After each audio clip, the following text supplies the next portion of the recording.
Monsieur Nordin. On passe à Monsieur Fenech. Je vous remercie, Monsieur le Président.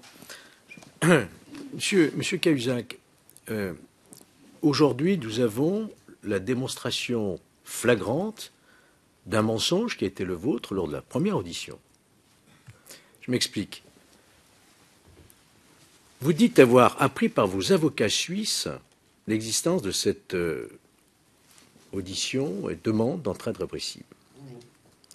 Monsieur Pierre Moscovici nous dit très clairement, avec précision, ça ne s'invente pas, quand il dit réunion, enfin propos échangés, on l'interprétera comme on voudra, à l'issue du Conseil des ministres, dans une salle attenante, comme l'a rappelé le Président. Ça ne s'invente pas. Quand il dit que vous étiez serein, ça ne s'invente pas.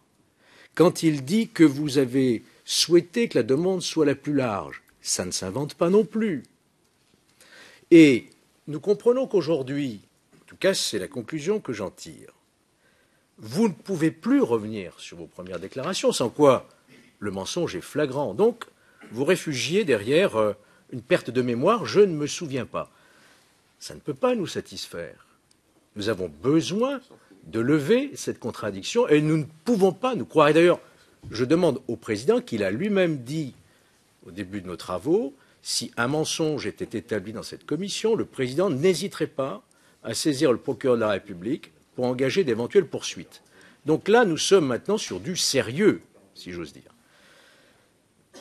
Donc, à partir de là, la conclusion me paraît claire, Monsieur Cahuzac, puisque vous ne voulez pas vous souvenir de cet échange à l'issue du Conseil des ministres, sans doute, alors c'est l'interprétation qu'on peut en faire, pour protéger le Président de la République et le Premier ministre. Il y a 4 acteurs présents à cette réunion, Monsieur le Président.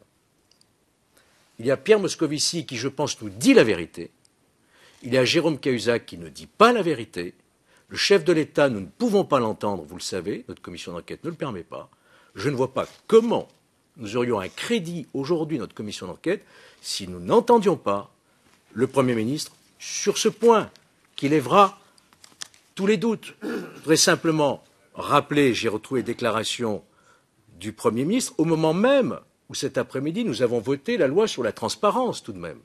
Le Premier ministre nous avait dit nous sommes dans un régime qui a un caractère parlementaire et le rôle de contrôle qui est le vôtre doit être totalement respecté.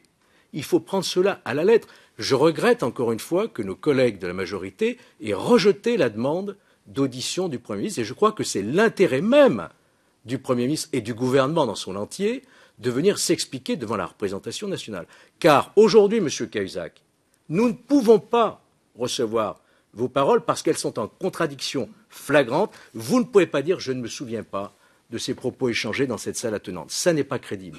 Donc je vous demande, Monsieur Cahuzac, de bien peser vos déclarations, car là, nous sommes sous le coup de la loi pénale, du faux témoignage. Il est encore temps pour vous de revenir à une réalité, non plus un déni de réalité, et de nous dire exactement ce qui s'est passé à l'issue du Conseil des ministres.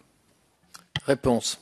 Tout à l'heure, le Président maniait l'ironie. Vous maniez maintenant, vous, la menace. C'est votre droit. Ni l'ironie ni la menace ne me feront dire des choses dont je n'ai aucun souvenir. Je n'accepte pas, Monsieur Cahuzac, que vous me parliez sur ce ton. Nous sommes ici des commissions d'enquête. Non, mais attendez. Restons. Attendez. Restons. Je n'ai pas brandi la main. J'applique simplement la loi et les pouvoirs de notre commission d'enquête.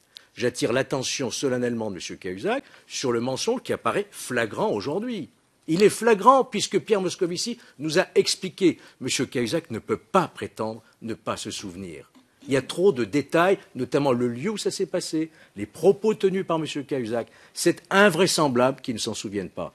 Ce n'est pas une menace, c'est le rappel à vos obligations, M. Cahuzac.